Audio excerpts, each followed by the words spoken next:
Pour moi, je me suis jamais posé la question par rapport à Rafael Nadal justement sur le dernier Roland-Garros. Tout ce qu'il a fait en plus, il l'a même quasiment rendu public, quoi. Oui, alors il y a eu des cas, hein, de toute manière, il y a eu des cas très clairement. Puis même, il y a eu des joueurs qui ont été pris quelques mois, vous savez, après qui nous aient battus sur un match particulièrement physique. Alors on est obligé d'y penser, forcément, on est un petit peu énervé. En aucun cas, en tout cas, je les enviais, au contraire, je les plaignais plus parce que je me dis toujours qu'ils prennent un risque par rapport à leur santé dans le futur pour l'après-carrière.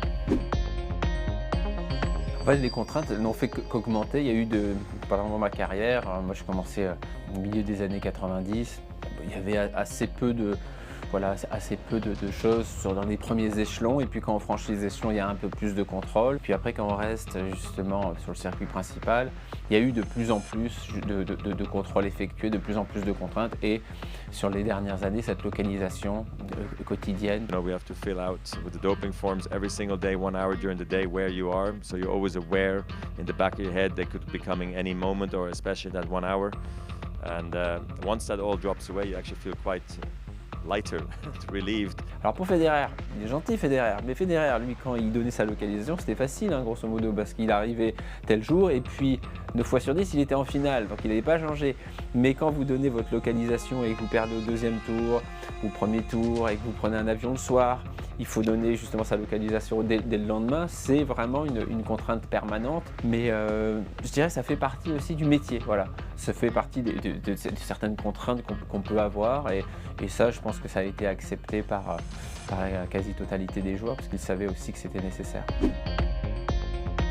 Il y a les règles, alors pour moi, je ne me suis jamais posé la question par rapport à Rafael Nadal justement sur le dernier Roland-Garros. Tout ce qu'il a fait en plus, il l'a même quasiment rendu public, quoi. Voilà, à un moment donné, il y a des règles, on les suit, ou on déborde, ou on est border. En aucun cas, Rafael Nadal n'a été limite, je crois, sur ce coup-là.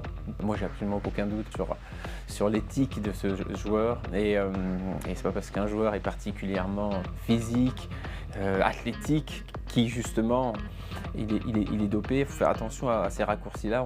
On a pu voir d'ailleurs des joueurs qui ont été pris pour dopage, et on se disait non, pas lui, c'est même bizarre, parce que c'est pas le physique qu'on imaginait pour un gars qui se dope. Donc il faut toujours se méfier justement un peu des clichés de ce côté-là. Donc Rafael Nadal a pu avoir des infiltrations dans la réglementation, et donc dans le cadre dicté par l'Agence mondiale antidopage. On comprend tout à fait la frustration de Thibaut Pinot, mais le cyclisme a choisi par leurs propres règles dictées par l'UCI et par le mouvement pour un cyclisme crédible de durcir leurs propres règles, et donc de se refuser notamment les infiltrations. Donc ça, c'est un cadre très propre au cyclisme qui ne s'inscrit pas dans les autres disciplines.